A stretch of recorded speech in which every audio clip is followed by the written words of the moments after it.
Section 6.1, exponential growth and decay. We've got the exponential function there on your screen. It's called an exponential function because, lo and behold, the variable, the x, is an exponent. That's why it's called an exponential function. So in chapters 3 and 4, we talked about polynomials where x was the base of an exponent. In chapter 5, we talked about x as underneath a radical.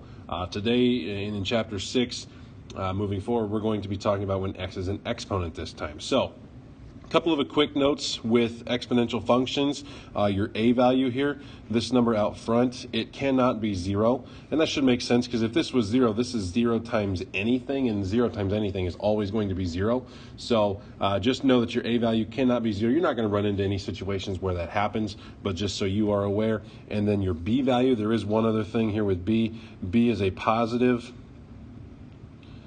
number. It's always going to be a positive number. Let's try that again. Positive other than 1. It can't be 1. It can't be a value of 1 because if this was 1 to any power is always going to be 1, so it's never going to change. It's going to be the same y value every time. What I want to do now is just highlight some of the differences between growth and decay. I'll try to leave this function up here as much as I can. So with growth and decay, actually, one thing that is the same with growth and decay, a is always going to be bigger than 0. We're never going to have a negative number. The a value will never be negative in our exponential function. Okay. The only time it would be negative, we could do some transformations where if it was negative, it would be a reflection in the x-axis.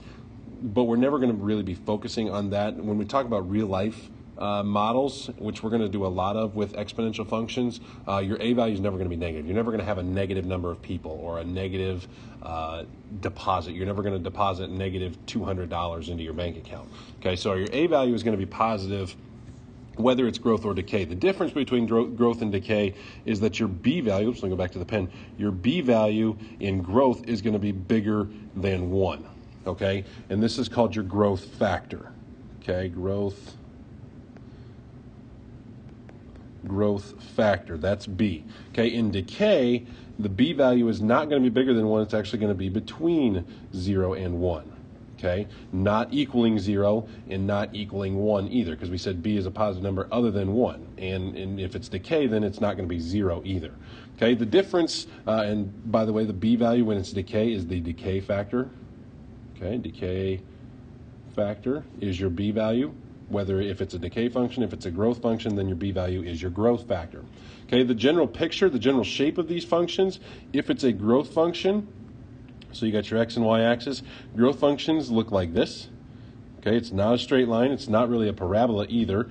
Okay, notice that this is eventually going to just keep going parallel to the x-axis. It's never going to get all the way down to the x-axis. I'm going to define that here in just a second.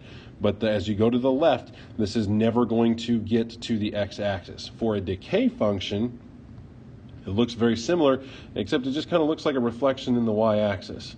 Okay, we just kind of flip it over the y-axis. So now this time, as we go to the right, the line is going to get closer and closer and closer to the x-axis, but we're never actually going to get there. And that term, or that idea where we're going to approach something, but we're never going to touch it, we're never going to cross it, is called an asymptote. Okay, it's a vocabulary term, asymptote. A graph approaches, but will never touch or cross. Okay, in this case, in these functions, and I'm going to put a little star here, it's usually the x-axis. Okay, in our exponential growth and decay functions, our asymptote is usually the x-axis. Now, if we have a vertical translation, then our asymptote might change a little bit. But if we're not doing any vertical translations, then the asymptote is usually the y-axis. So as we go to the left on the growth function, we're going to get really, really close to the x-axis, but we will never cross it. As we go really, really far to the right on the decay function, we'll get really, really close to the x-axis, but again, we will never touch it or cross it. So that's kind of a basic overview of exponential growth and decay functions. Let's actually do a couple where we have to graph. So directions say graph the function, tell whether each function represents exponential growth or decay. Now, we don't have an a value in this one, so when we're talking about what number represents what, our a value in this one is going to be 1, and then the number with the base on your exponent is always your b value. So this is not 2 times 1 to the x. This is 1 times 2 to the x. So our b value here is going to be 2, and we'll deal with that here in just a little bit. Now, when you graph, and this is very important that you get this written down, or just make sure we have this as an understanding. When you graph these exponential functions, I want you to make an XY table, and I want 5 spaces. The 5 x values I want you to use are going to be -2, -1, 0, 1, and 2. Those are the 5 x values that I want you to get used to using, because that's really going to give us the best picture and make it the easiest to see. So how do we find the y values? Just like we do with every other function, to find the y value, we're going to take these x's and we're going to plug and chug them. We're going to put them right into our x. So I'm going to do this in blue. We're going to start with 0. So we'll say y is equal to 2 to the 0 power, and anything to the 0 power is going to be 1. Okay, whether it's 2, whether it's 5, whether it's 100, whether it's a third, whatever. As anything to the 0 power is always 1. Okay, let's move on to the right. 2 to the first power is going to be just 2. Anything to the first power is itself. Y equals 2 squared. 2 squared, I think you can handle, that's 4. Okay, so as we go to the right, 1 times 2 gives me 2. 2 times 2 gives me 4. So if I go to the right, it's like I'm multiplying by 2, so then it makes sense. Then if we're going to the left, we're actually going to be dividing by 2. And if we want the math behind it, we can say 2 to the negative first power. Let's try that again. Negative first power. We can make that positive by taking it down to the bottom, 1 over 2 to the first, and 2 to the first is just 2. So we can say that 2 to the negative first is equal to 1/2. And then if we want to do the same thing with negative second, that's perfectly fine. 2 to the negative second power becomes 1 over 2 squared, and 2 squared is 4. So this is going to be 1 over 4. So as I move to the left, and that's a really bad 4 here, let me just switch that there.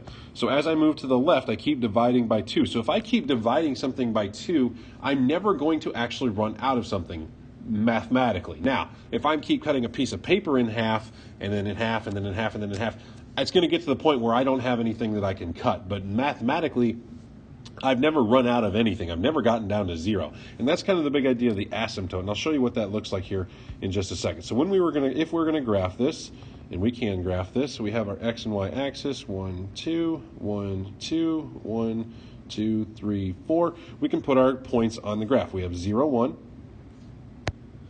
We have 1, 2 right there. We have 2, 4 up there. And let's see, -1/2 is about right in there, and -1/4 is getting closer to the x-axis, might be right in there. So when we draw our curve, and it's important that we draw our curve here, we're getting steeper as we go out to the right, and as we go to the left, we're getting flatter and flatter to the x-axis. What I see a lot of times when people first start doing this is they just kind of take this down and then they cross it over the x-axis. The x-axis is never going to get reached. So it's important that you flatten out that line and make it parallel to the x-axis as you go farther to the left. Now, we said the b value here is 2. If we go back to our table, b is greater than 1, which means it's a growth function, and it has this general shape. Our graph just had that picture. So this one is a growth function. Okay, let's try another one here. Y equals 1/3 to the x power. Again, we're going to make an XY table. We're going to make 5 spaces, -2, -1, 0, 1, and 2. Okay? 1/3 to the 0, just like we had earlier. Y equals 1/3 to the 0 power. Anything to the 0 power is 1. 1/3 to the first power is going to be itself 1/3. 1/3 squared. So if we have y equals 1/3 squared, that's 1/3 times 1/3. 1/3 times 1/3, it's going to give us 1/9. So 1/9 there. So as I go to the right, I'm either multiplying by 1/3 or the same thing is dividing by 3. So if I'm going to go back to the left, I'm going to end up multiplying by 3. So 1 times 3 is going to give me +3, and 3 times 3 to go to -2 is going to give me +9. Okay, so when we go ahead and graph here, let me draw in my x and y axis. 1, 2, 1, 2, 1, 2, 3, 4. Draw in what you can. So we got 0, 1. We have 1, 1/3. Might be right in there. So 2, 1/9 is going to be really, really close to the x-axis. -1, +3 is on the graph. Now, -2, +9. I didn't go all the way up to 9, and that's fine. Only graph what you can. If your graph only gives you this much space, then only graph what you can. Okay, so this thing's going to be pretty steep coming out of there, and then we're going to get really flat going along the x-axis as we go to the right. Now this one, I hope you can see that your b value is 1/3, and if your b value is 1/3, that's between 0 and 1, that's going to be a decay function. It has this general shape. It's getting smaller as we go to the right, so this is a decay function. Exponential equations have a lot of real-life application. Okay, the two biggest that I can think of are money and population. Okay, if we're talking just population or number of objects, this is the model we're going to use right here on your screen. Y equals A times the quantity 1 plus or minus R to the T power. And I'm going to talk about all of these here just a second. So the A value, this number right here, represents your initial amount. Okay, it's what you're starting with, whether that's a number of people or a dollar value, things like that. Initial amount. Your R value, we'll do that one in purple. The R value is the percent increase or decrease. Whoops, decrease. Okay, and the key here with the percent increase or decrease, it has to be in decimal form. So if it's a 5% increase, your R value is going to be 0.05. You need to turn a percent into a decimal. Okay, so if you ever see the percent sign, that is a percent. You need to turn that to a decimal before you can put it into your formula. Your T value, T always stands for time, whether it's math, science, doesn't matter. T represents time. Usually it's in years. Okay, might be in months, might be in days, might be in weeks, we don't know. Usually it will be in years though. And then your Y value here, this number out here, is going to be your final amount. Okay, whoops, final, N-A-L, final amount. It's what you end with. Okay, or it's what you're at a specific time value. Now, this plus or minus, if your function or if your situation is a growth function, if we want growth, we're going to use plus. If we're going to have a decay function, if we're losing value, we're losing people, then it's going to be minus. But the other variables mean exactly the same thing. Initial amount, growth or decay rate, time, final amount. The only thing that's going to change is this plus or minus. Okay? So, let's try an example here. The value of a car, Y, in thousands of dollars can be approximated by, and I'm going to give you this formula. It's going to be Y equals 25 times 0.85 to the T power, okay, where T represents the number of years since the car was new. Question number 1 then says, is the model growth or decay? Well, if this was a growth function, 1 plus something, we're starting at 1 and we're getting bigger. There's no way that 1 plus something is going to be less than 1. So it's got to be 1 minus something. So that means it's got to be a decay function. So we'll write that in red. This is a decay function. Whoops, we'll just leave it at decay. Is the model growth or decay? It is decay. Okay, question number 2 then says identify the percent increase or decrease. Okay, so with this value, the percent increase and decrease comes from here. We need to solve for R. We know it's a decay function, so we know it's 1 minus R. Okay, so we can say that 1 minus R is equal to, and that's what this is, 0.85, 0.85. And we need to solve for R. When we do that, we would have to subtract the 1 and then divide by -1 to switch the sign on that. After you do all your work to get that, you're going to find that your R value is 0.15. Now, this is the percent increase or decrease as a decimal. We need to turn this to a percent. To turn a decimal to a percent, we're going to take this decimal point and we're going to move it 2 places to the right. So this is going to be 15%. So what that tells me is that every year that I own this car, or every year since the car has been new, that the value of this car has gone down by 15%. Okay? Question number 3 then says estimate when the car will be worth $8,000. This is where you're going to use technology and your graphing calculators to make your life a whole lot easier. Rather than just kind of guess and check and figure out, and it might take you 15, 20 minutes to figure out a Y value that makes sense, we're going to use our calculators, our graphing calculators. So, in the Y equals screen, and this is the Y equals screen over here, just hit the Y equals button up top, type in your function, 25 times 0.85, and you have to use X because that's the variable. We use T normally, but T represents X here, okay? After you type this in the Y equals screen, go ahead and hit second graph, and then you're going to get a table. Okay, look at the table. The question's asking estimate when the car will be worth $8,000. Now remember that Y is in thousands. So at time 0, you can see this here, the car's not worth $25. That means the car's worth $25,000. So what we need to do is we need to find a Y value of 8. And it looks like we get one right there at year 7. Okay, so estimate when the car will be worth $8,000. That's approximately, and we can say approximately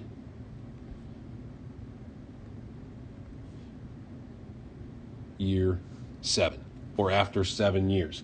Okay, we're going to use our technology here to our advantage to save ourselves a lot of time and a lot of headache trying to find the right number. So we know from year 7 we're at $8.01 thousand, and then in year 8 we're under $7,000. So sometime in year 7 we went from we crossed that $8,000 mark, or our car was worth $8,000. Okay, this is a pretty accurate statement of what happens with cars. As soon as you drive it off the lot, it's losing a ton of value. So 7 years after you paid $25,000 for a car, you're going to get less than 10 for it. So that's just kind of a little gross realization, or kind of a depressing realization, that new cars, and cars especially, do not hold value at all. Okay, so just kind of a little real life heads up there. Let's try another one here. In 2000, the world population was about 6.09 billion. During the next 13 years, the world population increased by about 1.18% each year. Question number 1, write an exponential model giving the population after the year 2000. So now we're not given the function, we need to write it, okay? So what we're gonna do, we're gonna start with, and I'm gonna flip back and forth here a little bit. We need to figure out our initial amount, okay? So our initial amount, what we're starting with is 6.09 billion. I'm not going to put the bunch of zeros in there. I'm just going to have 6.09. So I'm going to start this. Let's see, my y value was in green when I underlined it. So let me switch to green here real quick. So we're going to have y equals my initial amount, and I'm just going to go back and forth. Let's see, my initial amount was in blue. So let's see, my blue is going to be 6.09. And then I'm going to have times 1. And if we're growing, it says increased. We're never going to decrease, or never going to have increase and have minus. So it's going to be plus. We're increasing by about 1.18%. Let me just make sure I got my colors right. So I'm going to have in purple. I need to turn this into a decimal. So this is going to be 0. To turn a percent into a decimal, we're going to take the decimal and go 2 places to the left. So it's going to be 0.0118. Okay, so 0.11. Whoops, that's not even right. 0.0118. And we'll close it off with a purple just because that's lazy. And then I believe the time was underlined in red, so we're going to have t. So this is going to be our exponential model. What we're starting with, what we're growing by, we don't know how many years yet. So giving the population after the year 2000. Now when we get to question number 2, when we estimate the population in 2000, that is a y value of 5, or a t value of 5, not a y value, a t value or an x value, depending on the variable, of 5, because it's 5 years after 2000. So let me switch to green. We'll just say y equals 6.09 times 1, and you can combine these two if you want, 1.0118. 2005 is 5 years after, so we're going to make our t value 5, and this is something you can type in your calculator. Okay, type it in exactly like this, 6.09, parenthesis, 1.0118, parenthesis, raise it to the 5th power. The calculator will do the order of operations for you. Okay, when you do this, you're going to get something along the lines, and I'm just going to round to 2 decimal places. It's going to be 6.46, and this is in billions. Okay, 6.46 billion people in 2005. Question number 3, estimate when the population was 7 billion. This is something we're going to use the calculator for again. So in the y equals screen, I've changed it now to our function, 6.09 times 1.0118 to the x power. And now I need to figure out when the population was 7 billion. So now I'm looking for a y value of 7. You're going to need to scroll in your table, and it looks like I crossed the 7 billion point, or I'm right around 7 billion in year 12. And 12 this time actually means, let's see, sorry, where was it? After 2000, sorry about that. Had a little freeze up there. So we're talking years after 2000. So this is 12 years after 2000. We crossed that 7 million or 7 billion point. So we're going to say approximately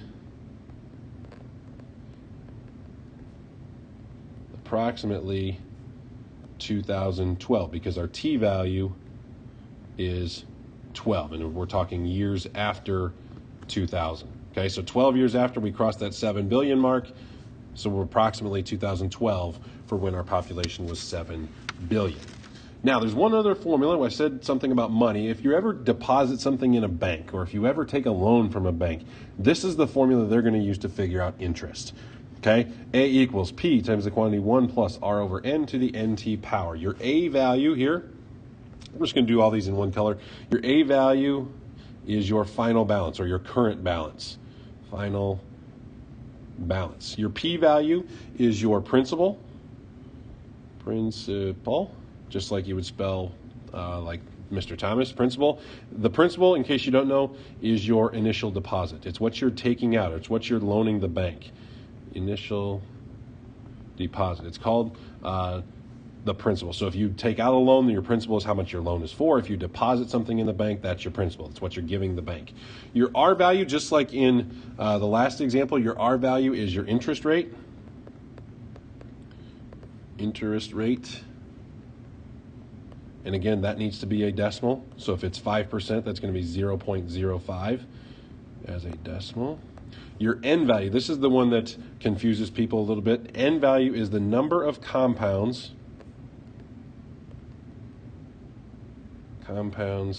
in 1 year. So this might be something to jot off to the side. If it says compounded quarterly, there are 4 quarters in a year. So your N value would be 4. If it's compounded monthly, there are 12 months in a year, so you're going to have an N value of 12. If it's compounded daily, 365 times, because there's 365 days in a year. If it's weekly, it's 52.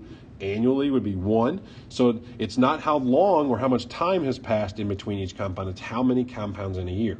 And then T, just like in the last one, is time, and this one is definitely in years. Okay? Notice your N value appears twice, one in the bottom of a fraction, one is part of the exponent. Just keep that in mind. Got a couple of examples for you. You deposit $9,000 in an account that earns 1.46% annual interest. Question number 1, find the balance after 3 years if the interest is compounded quarterly. This is something you can type in your calculator. Okay, the equation, the formula would be something like this. It'd be Y or A equals, your principal is $9,000, 9,000 times 1 plus your R value, your interest rate is 1.46%. So that's going to be 0.0146 over, now we're compounded quarterly, that means 4 times, so our N value is 4 to the 4 times, and we're talking 3 years. That's your formula. And I've got that typed in right here in my calculator screen. When you type this in, you can type this in exactly how you see it just in the calculator. The only thing I would tell you, if you have an older one, where when you hit the exponent button and it gives you something like this, you need to put 4 times 3 in parentheses. If you want to just make it 12, feel free. It's going to give you the same result. But if you have an older calculator, make sure you put 4 times 3 in parentheses. If you actually have a calculator that will put 4 times 3 up in the parentheses, or up in the exponent like mine does, then you don't need to put it in parentheses. But if you have an older style one, you do need to put it in parentheses. Okay? When you put that in your calculator, all you need to do, type this in and then hit enter. And we're talking money, so we're going to round to 2 decimal places. We are looking for a balance, or we're going to have a balance of $9,402.21. This is your answer. If you compounded quarterly after 3 years, you would have $9,400. If you're compounded daily, that changes just a little bit. That changes your equation just a touch. The only difference is the N value changes. Daily means 365, so our N value is going to be 365. I'm going to have 365 in both places, just like I have 4 here. The 4s now are going to become 365. When you type this one into your calculator, again, we're talking money, so you need to round to 2 decimal places. Even if that second decimal place is a 0, it still needs to be a 0, because we're talking money. The money is always rounded to 2 decimal places, regardless of what number that second decimal place is. If it's a 0, write the 0. If it's compounded daily, your account balance, keeping everything else the same, 3 years at 1.46% interest. The balance after 3 years is going to be $9,402.95. So after 3 years, you're going to make about 74 cents more if it's compounded daily. Obviously, this changes the longer you wait and the higher the interest rate, the more different these two are going to be. Okay, if you can ever find an account that compounds daily with a really high interest rate as a savings account, definitely take advantage of that. Loan rates, the lower and the less often, definitely the better, because this would be what you paid back. If you take out $9,000 and pay it back in 3 years, you're going to pay the bank $9,400. Save yourself 70 cents if you can get it compounded quarterly.